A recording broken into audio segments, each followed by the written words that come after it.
Bonjour à tous et bienvenue dans l'enjeu, le podcast qui vous dira tout sur les matchs les plus importants du week-end football. Avec Axolem aux commandes du vaisseau, l'avant-match est tout aussi important que l'après, le before avant l'after-foot. Ce week-end, on va retrouver seulement deux championnats que sont la Serie A et la Liga espagnole, car la France et l'Angleterre laissent place à la coupe. La Bundesliga allemande reprendra quant à elle dans 2 semaines après une pause de 2 mois sans jouer. Il n'empêche qu'on va pouvoir profiter de 2 belles affiches dimanche. L'AC Milan reçoit l'AS Roma, tandis que le FC Barcelone affronte l'Atlético Madrid. On commence par l'Italie avec le choc de cette 17e journée de Serie A qui oppose Milanais et Romains dans l'arène de San Siro. On va d'abord parler de l'équipe qui reçoit. L'AC Milan est deuxième du championnat à 5 longueurs d'avance du leader napolitain. Avec 36 points en 16 rencontres, les Milanais poursuivent leur standard de l'année dernière. Avec autant de matchs, ils comptaient déjà 38 points dans une saison où ils ont décroché le titre de champion. S'ils avaient remporté le Scudetto, c'était en partie grâce à Rafael Leao qui avait fini, je vous le rappelle, meilleur joueur de la saison. Cette année, l'attaquant portugais n'a pas baissé le rythme puisqu'il est actuellement le meilleur buteur et le meilleur passeur de son équipe. Courtisé par plusieurs clubs en cette période de mercato, Leao aurait pourtant des chances de rester, selon le Corriere della Sera, qui affirme qu'une réunion entre son agent et le club milanais aura lieu cette semaine pour parler d'une prolongation. Si l'AC Milan avait fini champion l'année dernière, c'était aussi grâce au Français Mike Maignan qui avait été élu meilleur gardien de la saison. Sauf qu'aujourd'hui, Maignan est blessé depuis le 22 septembre et a manqué 8 matchs de Serie A. Mardi, son coach Stefano Pioli a indiqué qu'il ne savait pas quand il reviendra, mais que ce n'est pas pour bientôt, c'est certain. Son remplaçant, qui n'est autre que l'ancien Nantais et Lyonnais Tatarusanu, le remplace pour l'instant très bien, puisque à match égal, les deux portiers du Milan ont pris autant de buts. À part Maignan, il y a encore 7 joueurs blessés à l'infirmerie milanaise, dont Ballo-Touré récemment, Origi ou Florenzi. Zlatan Ibrahimovic, blessé depuis le début de saison, devrait pouvoir faire son retour sur le terrain d'ici la fin du mois, à 41 ans. Cette semaine, c'était déjà le retour de la Serie A, comme vous l'avez pu écouter dans mon dernier podcast. Et l'AC Milan a remporté son match contre la Salernitana 2-1. Les Milanais ont beaucoup tenté, 16 tirs pour seulement 2 buts, c'est des statistiques qu'on voit encore trop souvent dans les matchs des Rossoneri. Ils ont du mal à vraiment tuer leur match et c'est dommage car ça pourra vraiment leur porter préjudice dans le futur. Contre Salerne, on a beaucoup vu de passes en profondeur pour Leao qui fait vraiment pencher le jeu de Milan à gauche. Côté romain maintenant, c'est un peu plus difficile. L'équipe est 6e de Serie A à 6 points de retard sur son adversaire du jour. Le club de la Louve reste d'ailleurs sur 2 victoires sur ses 6 dernières rencontres, un bilan loin d'être extraordinaire. Il y a surtout une raison à cela, et je l'avais déjà un peu évoqué dans mon dernier épisode, c'est leur faiblesse offensive. Parmi le top 7 italien, l'AS Roma est l'équipe qui a mis le moins de buts, 19 en 16 matchs, c'est déjà 2 fois moins que Naples. Comment l'expliquer ? En regardant les stats du numéro 9 Tammy Abraham qui n'a inscrit que 3 buts en 16 rencontres, c'est par exemple autant que Smalling, défenseur central. Pourtant, l'attaquant anglais évoluait déjà sous les ordres de Mourinho à Rome l'année dernière et avait inscrit 17 buts en 37 matchs.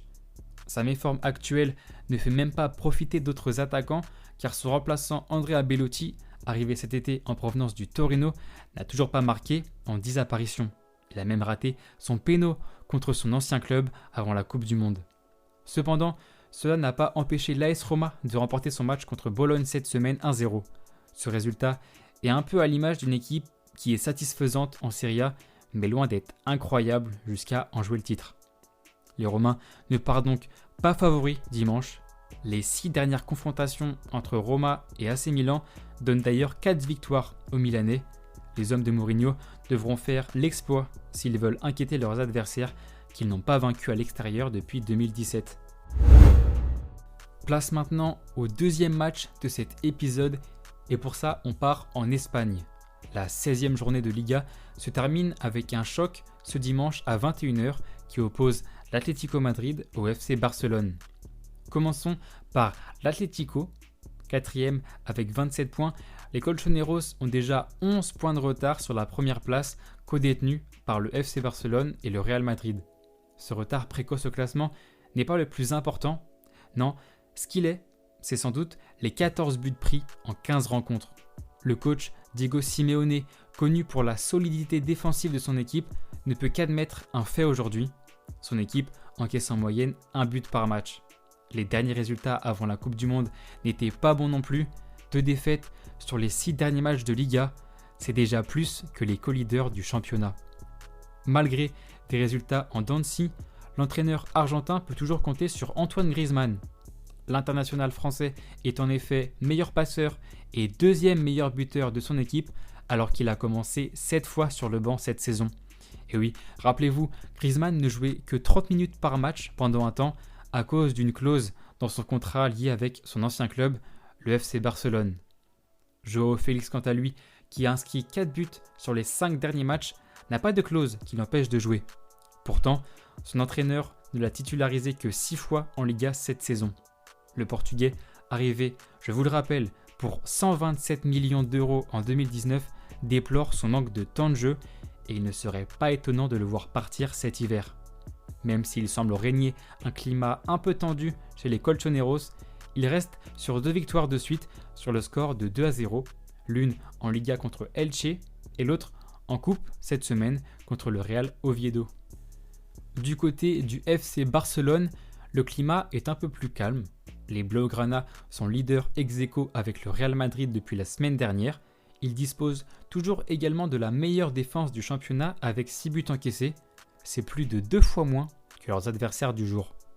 Robert Lewandowski est toujours largement en tête du classement des buteurs avec 13 réalisations, soit 5 longueurs d'avance sur les deuxièmes. Sauf que l'attaquant polonais ne jouera pas dimanche à cause de son carton rouge reçu contre Osasuna avant la Coupe du Monde. C'est un vrai coup dur pour le FC Barcelone qui va devoir se passer du meilleur élément de son équipe. Lewandowski, c'est aussi 4 passes décisives, ce qui fait qu'il est impliqué dans plus de la moitié des buts de son équipe en championnat. Il rejoint Jordi Alba dans la liste des indisponibles, lui aussi suspendu lors du dernier match contre l'Espagnol Barcelone. Parlons d'ailleurs de ce match, ce derby barcelonais qui a eu lieu le week-end dernier et qui s'est fini sur un match nul 1-1. Les hommes de Xavi ont été particulièrement dangereux sur coup de pied arrêté, inscrivant d'ailleurs leur unique but sur corner. Mais ce match nul n'aurait pas existé si les Blaugrana n'avaient pas autant gâché. Un but en 21 tirs, c'était visiblement pas assez pour prendre les 3 points. Ce FC Barcelone ne s'est pas rassuré non plus lors de son match de coupe cette semaine. Contre Intercity, les Blaugrana ont encaissé 3 buts lors de leur succès 4-3. Cette affiche est donc primordiale pour le Barça qui joue le titre avec le Real Madrid. Mais le déplacement au Wanda Metropolitano risque d'être compliqué. La saison passée, les Blaugrana s'étaient inclinés 2-0 contre les hommes de Diego Simeone. Voilà, c'est tout pour ces affiches du dimanche. Nous, on se retrouve dès la semaine prochaine avec un super week-end de Première Ligue qui nous attend. D'ici là, portez-vous bien. C'était Axolem, ciao.